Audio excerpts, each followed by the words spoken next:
Welcome to College Candids by Campus Bound. This is Elmira College. First, I was just wondering if you could give us a brief overview of your school.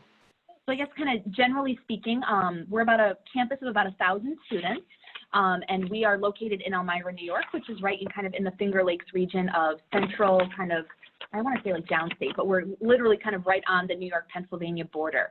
Like Pennsylvania is about 15 minutes away from us. So, but we have all different types of majors for our students that are interested in. Probably most popular major is kind of like nursing's our most popular, but kind of a three-way tie between business, education, psychology, health sciences as well. Like our pre-health program is very strong as well.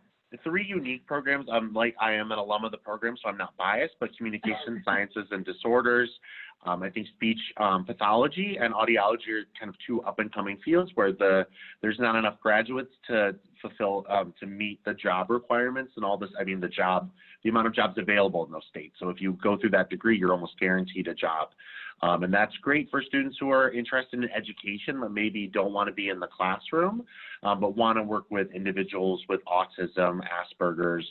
So it's a field I think not a lot of students think about at the high school level. If you love literature and reading, Mark Twain was never my favorite author in high school, but you grow to really love him once you come to Elmira College. So, so Huckleberry Finn, Tom Sawyer, A Connecticut Yankee, he wrote portions of those books right here on campus. So, and we're one of the two centers for Mark Twain studies in the country. So. And what kind of student do you think makes a good fit for Elmira? Number-wise, students generally have around a 3.2, 3.3 GPA. We are test optional, so you don't have to submit your test scores, but average SAT range is like a 1040 to about an 1160, and then average ACT composite's about a 24. But we get a lot of students kind of from rural, suburban high schools, so students who might go to smaller high schools, but then, Cicero, North Syracuse is probably one of our big feeder schools, and they graduate, a class of 650 students. So it's kind of, the two varying sides really for high schools that students come from, but really students that want to have strong academics, but then also really be involved. We have 60 to 70 different clubs and organizations on campus, ranging from athletic clubs to service organizations to honor societies.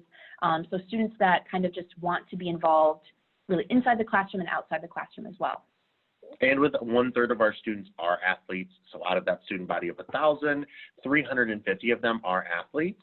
So a lot of students, you love baseball, you've played baseball your entire life, but then you're like, I don't know if I'll be collegiate ready.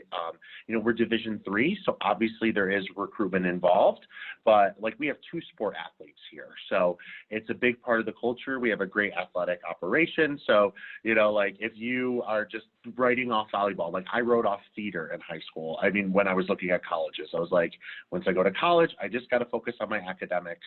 And then I came here, took an acting course, and the professors were like, you got to try out. So definitely still think about pursuing your passions when you're in college, and we're perfect for that. Yeah. So. And what sort of essay resonates with you and your admissions policy? So we want to hear about who you are as a student, but also you list all of your club involvement, everything on the application. So just relisting that in an essay is a little redundant. So instead, talking about why you love nursing or why you love the health sciences, or really sharing something that we wouldn't necessarily have gathered with the application itself. Mm-hmm. So that's the one time where we see your personality, and we actually, I think, leave with who you are as a student. And a lot of times, I think for whatever reason, students keep things close to them. They don't want to overshare. Which I think is good. Sometimes you don't want to make it like airing your dirty laundry or like a diary, but you want to really show us, who you really are and why Elmira is the right fit for you. So.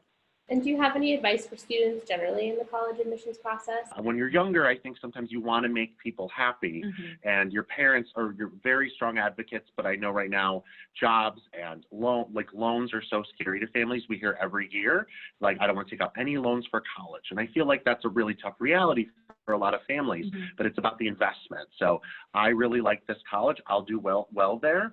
I may have to take out these loans, but is this worth it because I'll be able to pay off those loans? So it's definitely an investment. But I think when I was younger, someone would be like, oh, you shouldn't just do theater. That you'll never work. And then you're listening to what people are saying, but you know yourself the best. Like you're your strongest advocate. So you only get one college experience. So don't do it for somebody else. Do it for you. Mhm.